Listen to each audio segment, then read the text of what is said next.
Assalamualaikum warahmatullahi wabarakatuh. Halo teman-teman, pada kesempatan kali ini saya akan melakukan wawancara dengan salah satu pelaku usaha budidaya ikan lele untuk mengetahui bagaimana setiap proses usaha, tantangan, dan peluang yang ada. Yuk kita simak bersama dalam video kali ini. Sebelum masuk ke inti pembahasan, bolehkah Bapak memperkenalkan diri terlebih dahulu? Baik, perkenalkan, nama saya Arifin. Di sini saya pelaku usaha budidaya ikan lele. Yang saya lakukan adalah budidaya lele di media kolam terpal atau semi terpal. Terpal di sini maksudnya atau semi terpal di sini ya ada terpalnya, ada talang PVC. Kenapa saya milih talang PVC? Nanti akan saya jelaskan lebih lanjut terkait pertanyaan-pertanyaan yang akan disampaikan oleh Mas Prabowo. Terima kasih. Monggo Mas Prabowo dilanjutkan untuk wawancaranya. Baik, izin bertanya Bapak Arifin, Ya. untuk nomor satu ini dalam pengantar, apakah Bapak bisa menjelaskan sekilas sejak kapan Bapak itu mulai melakukan menggeluti usaha budidaya ikan lele ini? Baik, untuk mulai budidaya ikan lele saya ini belum lama sih, masih berjalan 2 tahun. Kenapa saya memilih dan menggeluti budidaya ikan lele? Karena ikan lele itu termasuk konsumsi atau ikan konsumsi kalangan menengah ke bawah, atau lebih tepatnya merakyat. Jadi banyak masyarakat itu yang mengkonsumsi daripada ikan yang lainnya, seperti ikan nila, ikan gurame, itu kapasitasnya di menengah ke atas. Maka dari itu, agar nanti siklusnya untuk kebutuhan masyarakat di bawah menengah ke bawah itu terpenuhi, seperti itu. Baik, tadi kan Bapak kan sudah sempat menjelaskan bahwa ini kan sistemnya kayak budidayanya kan dengan menggunakan kolam terpal atau semi terpal kan Bapak. Ya. Nah, itu bagaimana cara Bapak untuk melakukan perawatan ikan lele selama dalam proses budidaya ini? Baik, sebelum saya jawab, tadi saya lanjutkan. Maksudnya semi terpal itu enggak full terpal. Terpal itu berada di bawah dasar, itu terpal sebagai dasarnya. Sedangkan untuk sampingnya ini, ini itu dari talang PVC yang biasa digunakan kalau di kolam terpal yang pakai apa itu? Yang pakai rangka besi, itu sebagai pelapis. Nah, ini saya gunakan langsung, saya gabungkan. Nah, ini bisa disebut juga dengan kolam tanpa rangka. Jadi perawatannya bagaimana? Perawatannya, untuk perawatan ya seperti biasa, yang namanya kita menggeluti atau membudidaya hewan air, itu tentunya kita sangat memperhatikan terkait kondisi air. Kita rutin-rutin untuk mengeceknya agar ikan lelenya itu nyaman berada di air. Itu bisa menggunakan ini seperti sistem kocor, atau juga kalau yang kocor seperti ini juga dengan diberikan probiotik untuk mengondisikan atau menyentabilkan pH-nya air itu, seperti itu. Tapi bagaimana lele itu nyaman? Dibuktikan kalau nyaman itu pergerakannya itu lincah. Kalau lele itu lincah, entah padat atau longgar, yang penting lelenya lincah. seperti itu. Tadi kan Bapak sempat mengatakan padat dalam arti setiap kolam itu semakin banyak. Kalau padat itu jadi bisa diartikan isinya banyak atau bagaimana Bapak? Baik, ya. Baik, untuk maksudnya padat itu misal ini kolam saya diameter 2 ya, ini semua rata diameter 2 itu kalau pada umumnya atau standarnya itu diisi 500 sampai 700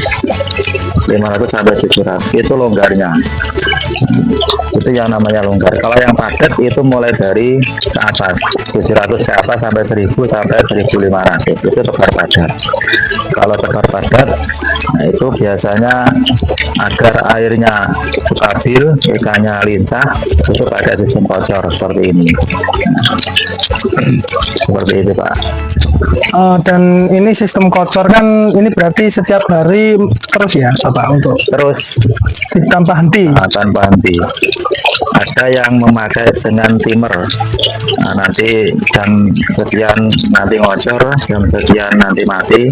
Ada, tapi saya milih yang 24 jam. Dengan saya kondisikan dengan kondisi tebarannya. Kalau tebarannya ini longgar seperti ini longgar, ini enggak saya kocor. Kalau yang ini padat, ini saya kocor. Dan yang masih kecil itu juga dikocor seperti itu. Supaya tergantung kondisi atau isi dari kolam tersebut. Baik Bapak, untuk pertanyaan selanjutnya, apakah selama Bapak itu dalam menggeluti usaha budidaya ikan lele ini, apakah ada kendala yang dihadapi selama proses ini berlangsung? Baik, terkait kendala pastinya ada. Yang namanya usaha, apapun usahanya itu pasti ada kendalanya, termasuk kita budidaya ikan lele ini. Kendala yang utama tentunya yang namanya kita budidaya makhluk hidup ya, itu pasti kematian. Nah, biasanya kematian itu terjadi kalau seperti ini musim hujan, itu terjadi di benih yang masih kecil-kecil itu. Biasanya kalau musim hujan sering kena penyakit. Nah, kita tetap berusaha bagaimana kondisi seperti ini dapat kita tangani, seperti kita pakai obat-obatan dari toko, obat-obatan dari toko, juga dari herbal, obat-obatan dari herbal, itu yang kami upayakan. Dan alhamdulillah walaupun masih ada yang mati, kendala-kendala itu ada, tetap kita konsisten, kita tetap lanjut dan sambil berusaha bagaimana cara untuk penanganannya. Setiap petani pembudidaya ikan lele itu beda-beda cara penanganannya, tapi pada dasarnya yaitu tetap kita mengacu pada obat-obatan yang dapat mengendalikan penyakit-penyakit tersebut. Ada yang dari toko, ada yang dari herbal, seperti itu. Baik Bapak, jadi itu ya salah satu untuk meminimalisir kematian itu tadi dengan cara menggunakan obat-obatan baik dari toko ataupun herbal, terus dan upaya-upaya lain lah yang masih bisa untuk, dan itu pasti disebabkan dengan kondisi air dan kondisi airnya. Selain kita obati, kita atur, kita kondisikan airnya agar ikan dapat nyaman. Bisa pakai cek pH atau bisa pakai dengan melihat tekstur atau itu airnya seperti apa gitu. Baik. Tapi dengan kadang beberapa waktu itu apa juga perlu namanya pengurasan, kan biasanya setiap kolam kan juga ada istilahnya pengurasan juga kalau misalnya airnya sudah terlalu sangat keruh gitu. Nah, itu pasti, itu namanya ya tadi pengondisian air. Kondisi. Kalau airnya sudah keruh, kita sudah nggak nyaman, ya otomatis kita ganti. Kita bisa ganti separuh, kita bisa ganti total sesuai dengan kondisi ikannya. Kalau perlu diganti total ya kita ganti total. Seperti itu. Baik, baik lanjut Bapak. Ya. Dalam melakukan budidaya ikan lele ini memerlukan waktu berapa lama mulai dari penebaran bibit atau winih istilahnya sampai masa panen, dan setelah itu hasil dari budidaya ini kemudian bagaimana hasilnya yang diperoleh Bapak? Terkait waktu ya, waktu untuk budidaya ikan lele ini relatif, maksudnya relatif itu kita mainnya kan sortir, yang namanya lele itu wajib sortir karena perkembangan ikan lele itu nggak sama, ada yang lebih cepat besar, ada yang standar, ada yang lambat. Nah dari itu kita sortir. Nah mulai dari sortir itu biasanya kita ukur di 2,5 bulan, mulai dari 2,5 bulan itu juga bisa mulai kita sortir ya. Nah itu bisa dikatakan sudah mulai panen. Nah gitu, karena kita ini kolamnya banyak, jadi untuk waktu kita kondisikan siklus. Maksudnya siklus itu kita tebarnya 1 bulan sekali, 1 bulan ini tebar, tapi 1 bulan lagi tebar, 1 bulannya lagi tebar, agar nanti apa, kita panennya apa istilahnya, muter. 1 minggu sekali bisa panen, 2 minggu sekali bisa panen, dengan kita menyortir tadi yang besar, kita kelompokkan untuk kita siapkan sebagai konsumsi, bisa kita panen, kita jual, seperti itu. Tadi kan saya sangat tertarik dengan salah satu perkataan Bapak, kan tadi ada yang mengatakan walaupun setiap lele itu memiliki perkembangan yang berbeda-beda antara satu dengan lainnya. Jadi semisal nih waktu pertama penebaran bibit dengan ukuran yang sama, kemudian di masa panen ini jadinya tidak sama ya Bapak, Ya, tidak hasilnya? sama. Tidak sama. Misal tadi mulai dari, kalau kita tebar 5.000 contohnya ya, nah, itu siklus yang pertama itu di panen yang pertama 2,5 bulan itu sudah bisa panen.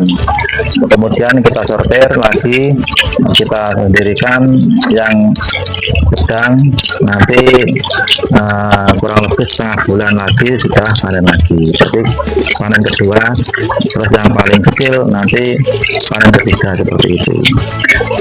Jadi dari sekian penebaran bibit itu tadi waktu ketika musim panennya itu bertahap ya Bapak, tidak sama dengan waktu penebaran ini ya? Tidak sama. Menarik. Baik, lanjut Bapak. Apakah hasil dari budidaya ikan lele yang Bapak lakukan ini kemudian Bapak menjualnya? Ya, untuk lele itu banyak rumor yang mengatakan usaha lele itu untungnya kecil. Terkait untungnya itu ya bagaimana kita mengondisikan. Kalau kita nanti jualnya di pengepul, pedagang besar itu, ya kita untungnya kecil. Tapi kalau kita juga memasarkan sendiri, kita jual sendiri, lah itu nanti kita untungnya agak besar. Bagaimana cara menjualnya? Ya seperti tadi, kita buat siklus agar ketika kita panen nggak langsung banyak. Kalau langsung banyak, nanti kita akan kesulitan untuk menjualnya. Dimanapun menjualnya pasti kesulitan. Tapi kalau kita buat siklus, kita panennya nggak banyak, tapi harga jualnya tinggi, insya Allah nanti keuntungannya akan lebih besar, seperti itu. Jadi usaha yang Bapak lakukan ini tidak hanya sebatas budidaya, namun Ya. juga pemasaran atau marketing. Ya, pemasaran juga. Kita ke tetangga, ke pasar, kita jualnya begitu. Langsung ke konsumen yang banyak, atau pedagang langsung, pedagang pasar. bukan pedagang yang mengambil langsung dari petani, bukan seperti itu. Baik. Kan umumnya kan sekarang juga setiap sekolah kan ini ada IMBG ya Bapak, Ya, akan betul. bergizi gratis. Apakah Bapak sudah pernah dipercaya untuk menyuplai ikan lele ke salah satu dapur MBG? Baik, alhamdulillah untuk dapur MBG, SPPG itu sudah saya mempercayai di lele kami sudah 2 kali, itu di kisaran 2 kental sampai 3 kental. Di situ itu untuk satu dapur, dan semoga nanti juga dipercaya lagi untuk kita mengondisikan atau menyuplai dapur-dapur MBG. Dan Bapak semoga lancar usahanya. Ya, amin, amin, amin.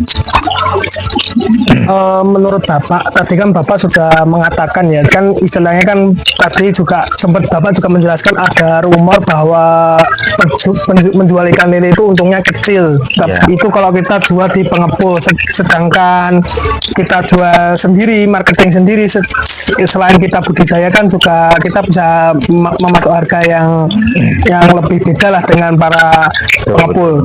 Nah itu menurut Bapak sendiri yang sudah Bapak lakukan ini, apakah sudah memberikan keuntungan bagi Bapak sendiri secara finansial seperti yang Bapak katakan tadi? Baik, terkait keuntungan, yang namanya usaha pasti untung itu pasti, dan rugi itu juga pasti, gitu kan? Yeah. Yang namanya usaha itu pasti mengalami rugi dan juga pasti mengalami untung. Yang penting kita mau berusaha. Terkait rugi tadi sudah dijelaskan di depan, atau kendala-kendala itu pasti ngarahnya ke kerugian, ya kan?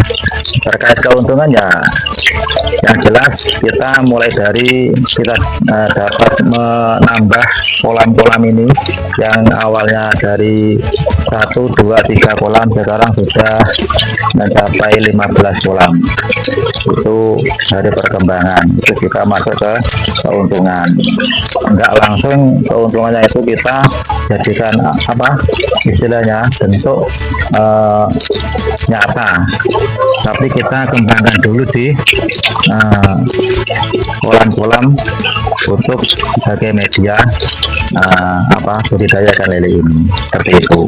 Baik Bapak, jadi ya seperti itu ya Bapak. Karena kita kan masih berjalan 2 tahun, yang lain juga keuntungannya ada lah, minta kita kebutuhan sehari-hari, kebutuhan anak dan lain sebagainya. Alhamdulillah kita bisa mencukupi, seperti itu. Sangat menarik Bapak. Kalau kan ini mungkin sebagai ya, sebelum kita ke penutup, mungkin kan Bapak mungkin ada pesan atau saran bagi mahasiswa atau bagi para pemula yang ingin mencoba usaha budidaya ikan lele ini. Mungkin Bapak bisa menyampaikan dari pengalaman yang telah Bapak lewati selama menggeluti usaha ini Bapak. Baik. Untuk pesan-pesan untuk mahasiswa atau para pembudidaya pemula ikan lele atau yang lainnya apapun itu, untuk usaha itu yang namanya usaha itu memerlukan konsisten. Yang namanya tadi yang saya sampaikan, namanya usaha itu pasti mengalami rugi dulu, biasanya rugi dulu baru untung. Jangan dibalik, untung dulu dan akhirnya nanti rugi, akhirnya belum tika. Jangan seperti itu. Kita konsisten, walaupun dari awal kita rugi, konsisten terus kita menggeluti, kita tekuni, kita terus belajar apapun usahanya. Kalau di sini kita budidayakan lele terus, kita belajar sambil kita jalankan, nanti insya Allah hasil itu pasti nyata. karena apa, usaha itu tidak mengkhianati hasil, seperti itu. Jadi gini ya Bapak, dari rugi ke untung itu kan berarti kita ibaratnya sebagai pemula itu kita belajar juga dari kesalahan juga. Ya, kesalahan itu pasti kita belajar dari kesalahan. Nah, Baik Bapak, mungkin ini juga ya ini sedikit saya ingin bertanya mengenai latar belakang Bapak ya, mungkin ini di luar pertanyaan ini, mungkin ini sebagai bisa ya mungkin nanti kedepannya bisa menginspirasi dari teman-teman juga. Selain kesibukan Bapak yang Anda lakukan dalam budidaya ikan lele, mungkin ada kesibukan lain? baik, karena budidaya ikan lele itu kita nggak terus menerus kita berada di kolam, kita masih banyak waktu ya, maka dari itu pada profesi sebelumnya itu juga banyak yang saya geluti atau yang saya jalani, seperti kita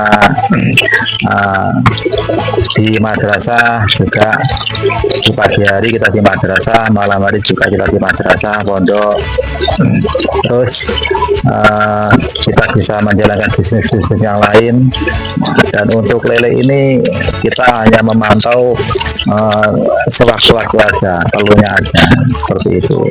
Jadi enaknya kita budidaya ikan lele seperti itu, kita nggak harus terus standby di kolam, kita hanya perlu mengecek saja, seperti itu. Jadi lebih tepatnya itu budidaya ikan lele itu untuk waktunya fleksibel ya Bapak? Fleksibel, betul, Sangat fleksibel.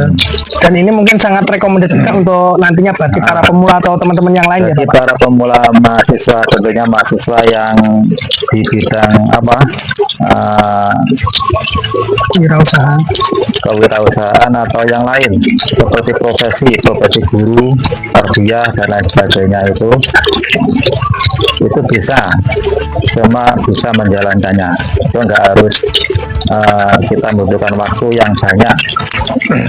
Misalnya sebagai mahasiswa nantinya apa, setelah lulus magang atau tukuan di madrasah yang menjadi guru atau yang lainnya, itu di rumah kita bisa sambil menjalankan budidaya lele seperti ini, bisa seperti itu.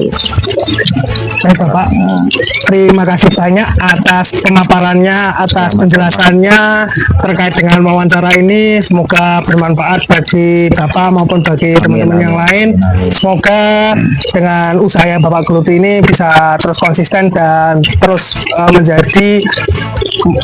menjadi salah satu kesibukan yang paling berharga bagi Bapak. Amin, amin, amin. Terima kasih.